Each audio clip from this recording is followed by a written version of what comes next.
I have to admit, when I first picked up the material for today's deep dive, I felt a little attacked. Oh, really? Yeah, I mean, look at my life. I have a steady job, I have a 401k, I drive a car with a 5-star safety rating. Right. I basically wake up every morning and try to make my day as predictable as humanly possible. And I think most people would say that's the definition of being a responsible adult, right? Stability is safety. It definitely feels that way. It's basically the operating system of the modern world. Yeah. We are totally obsessed with smoothing things out. Sure. We want to flatten the curve of our lives, remove all the bumps, and just ensure that tomorrow looks exactly like today, just maybe a little bit more efficient. Exactly. Hmm. But then we dive into this research, specifically the concepts around the hidden strength of volatility, and it basically tells me that my quest for a boring, stable life is actually setting me up for a massive disaster. Yeah, it's a harsh reality check. That by trying to be safe, I'm actually making myself, what was the term from the text? Fragile? Hidden fragility. That's the key phrase here. Hidden fragility, right. And the central argument we're unpacking today is very counterintuitive. And honestly, it's a bit scary at first. It suggests that the more you stabilize a system, whether that system is the global economy, a forest, or, your own career, the more you're actually suppressing small problems. Hmm. And when you suppress small problems, you aren't solving them. You're just letting them accumulate in the background. You're building up fuel for a massive explosion later on. Okay, that sounds incredibly ominous. Building up fuel. So the idea is that a little bit of chaos is actually good for us, that we shouldn't be trying to iron out every single wrinkle. It's not just that chaos is good in some vague philosophical way. It's that reality, nature, markets, life itself demand it. Right. If you remove the volatility, you basically remove the information the system needs to survive. Okay, so before we get into the heavy stuff, like financial markets or career strategies, I think we need to sort out the vocabulary for everyone. Good idea. Because the source material spends a lot of time on this specific triad of words, and we want to make sure you, the listener, have this clear lens before we really get going. So we all know what fragile means. Right. If I drop a crystal champagne glass on the floor, I know exactly what happens. It shatters. Fragility is simple. It Right. hates stress. It absolutely hates volatility. You disturb it and it breaks. That's the crystal glass. Most people completely understand that. Yeah. The problem actually comes with the opposite of fragile. If I ask you what's the exact opposite of fragile, what do you say? Well, normally I'd say sturdy or robust, resilient maybe. And that is exactly where the trap is. That's what the author, Nassim Nicholas Taleb, points out in the text. We don't actually have a word in the English language for the direct opposite of fragile. Really? Think about it. If you drop a package marked fragile, it breaks. Right. If you drop a package marked robust or resilient, what happens? Nothing happens. It just stays the same. It doesn't break. Exactly, it stays the same. But is staying the same the opposite of breaking? No. Oh, I see. The opposite of -10 isn't 0. It's Yeah. +10. Right. So the opposite of something that is harmed by stress is something that actively benefits from stress. Okay, I see where you're going with this. So Okay. robust is just neutral. It's a steel cup. You drop it, it clangs, it survives the fall, but it's still just a steel cup. It didn't get better. Precisely. So Taleb had to invent a word for this third object. He calls it antifragile. Antifragile. The antifragile is something that when you drop it, it doesn't just survive. It actually reorganizes itself. It gets stronger. It feeds on the chaos. I mean, that sounds like science fiction. Is there anything that actually works like that in reality? The best analogy is from mythology. Think about the Hydra. The monster that Hercules fights. Right. If you cut off one of the Hydra's heads, 2 grow back. That is antifragility in a nutshell. The sword cut doesn't kill it. It makes it twice as dangerous. Wow. Now compare that to a phoenix. A phoenix burns up and comes back from the ashes. That's just resilience. It comes back as the exact same bird. The Hydra comes back stronger. Okay, I absolutely love the monster analogy, but let's bring it down to earth a bit. Where do we see this Hydra effect in real life? Because my car certainly doesn't get better if I crash it into a wall. No, of course not. Mechanical things, engineered things, are usually fragile or robust. But biological things, living things, they're almost always anti-fragile. Like our bodies. Exactly. Look at your own body. If you go to the gym and lift a weight that is heavy enough to make you struggle, You are technically damaging your muscles. You're creating micro tears. You're introducing volatility and stress into a system. And my body responds by overcompensating. It doesn't just repair the muscle to where it was yesterday. Yeah. It builds it back stronger so it can handle that specific load the next time. Right. If you lay in bed for 6 months to protect your body from stress, you wouldn't come out rested and stronger. You'd come out with atrophied muscles and brittle bones. You need the stress to survive. So stability, at least in the context of muscles, is actually bad for you. Absolute comfort basically kills you. Stability is atrophy. And the fascinating thing is this applies to way more than just gym routines.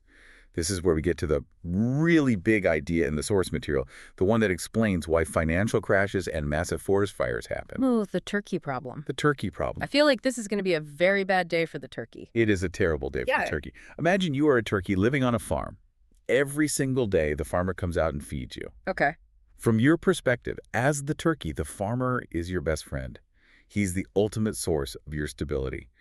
Every single data point you have for 1,000 days in a row confirms that the farmer loves you and just wants you to be happy and well-fed. So if I'm in the turkey and I'm running a risk analysis department in my coop, my chart shows steady, predictable growth. Food goes in, weight goes up, life is good, the volatility is essentially zero. Your confidence is at its absolute highest on day 1,000. You have the most historical data proving that you are perfectly safe. But then day 1,001 arrives. Thanksgiving.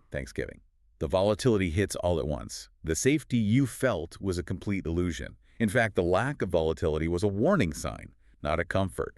The only reason you were being fed so reliably was to be eaten. That is grim. But I definitely see the parallel here. We tend to look at a calm stock market or a steady career path and think, look how safe this is. Nothing has gone wrong for 5 whole years. And the source material argues that this calm is often totally artificial. We are actively suppressing the small fluctuations. We are stopping the small forest fires. Right, let's talk about the forest fires, because this isn't just a metaphor, is it? This is a literal policy issue that the text brings up. It's a real-world example. For a long time, the standard policy was to put out every single forest fire immediately. Total fire suppression. Which sounds completely logical. Fire is bad, so stop the fire. But what happens when you stop all the small, natural fires? The dead wood just piles up. The underbrush grows incredibly thick. The fuel accumulates. Yeah. So when a fire finally breaks out that you absolutely cannot stop, it doesn't just burn the brush. It burns the whole forest down. It gets so hot it destroys the soil. It's catastrophic. By removing the small, manageable volatility, those small fires, you guaranteed a massive systemic collapse. So, applying this to the modern world, are we saying that by doing things like bailing out banks or by trying to eliminate the boom and bust cycle of the economy, we're essentially just piling up dead wood? That's the core argument. We are creating hidden fragility. We make the system look smooth and efficient on the surface. We optimize everything. We get rid of redundancy because, to an accountant, redundancy just looks like waste. Talk about that for a second, because in my business brain, efficiency is the holy grail. I want to be lean. I want just-in-time delivery. Why is that bad? Because efficiency assumes the world is perfectly predictable. If you have a supply chain with zero slack, no extra inventory in warehouses, no backup suppliers, you are incredibly efficient as long as everything goes perfectly. You're saving a ton of money. You are. But the moment one cargo ship gets stuck in a canal, or one virus shuts down a major factory, your whole efficient system collapses overnight. You traded robustness for efficiency. You saved pennies in the good times just to lose millions in the bad times. And that's the trade-off we don't even realize we're making. Redundancy, having extra stuff, extra cash in the bank, extra buffer time, it looks like waste when things are calm. But that waste is actually your insurance policy. It's the shock absorber. Exactly. It's the shock absorber. When you optimize it away, you're driving a car with no suspension. The first pothole you hit destroys the entire axle. Okay, I am thoroughly terrified now. I feel like a turkey driving a car with no suspension through a dry forest. That's a perfect image. So let's pivot, because we need some solutions here. How do we actually live in a world like this? If we can't predict the future, and if stability is a trap, what is the strategy for you and me? The source mentions something called optionality. Yes, optionality. Optionality is basically freedom. It's the art of not having to be right about the future. I love the sound of that. I am frequently wrong about the future. We all are. Humans are terrible forecasters. The problem is we build lives that require us to be right. We take out massive 30-year loans that require us to have a high-paying job for 30 consecutive years without interruption. That is fragile. Right. Optionality means positioning yourself so that you have lots of potential upside with very, very limited downside. You don't need to know what's going to happen. You just need to be positioned well for whatever happens. Can you give me a concrete example of that? Let's make it real. Sure, think about the difference between a freelance consultant and a mid-level corporate executive. Okay. The executive definitely feels safer. They have the steady salary, the health benefits, the nice office. The freelancer is out there hustling every single day. But look closer at their actual risk profiles. The freelancer deals with small stressors every day. A client fires them. Fine, they have 5 other clients. They are constantly adjusting their rates and skills to the market. They are anti-fragile. Your feedback loop is super fast. Very fast. If their service isn't good, they know immediately, and they fix it. And the executive. The executive has a perfectly smooth ride. 0 daily volatility. Until the company merger happens, or a massive recession hits their specific industry. Then, suddenly they are 50 years old. Their specific corporate skills are 10 years out of date because they've just been sitting in internal meetings, and they have one single income stream that just went to 0. They are the turkey? They are the turkey. The freelancer, on the other hand, has optionality. They have options. They have exposure to positive luck. If the executive gets lucky, maybe they get a slightly bigger Christmas bonus. Right. If the freelancer gets lucky, one of their small side projects suddenly turns into a massive multi-million-dollar business. They have asymmetric upside. So optionality is really about tinkering then? Yes. It's about trial and error. You want to make lots of small bets where the absolute worst-case scenario, the cost of being wrong, is very small, but the payout of being right is huge. Which leads us perfectly to the barbell strategy. Now, I go to the gym, so I know what a barbell looks like. You've got heavy weights on the ends and absolutely nothing in the middle. And that is exactly how the text suggests you should structure your risk.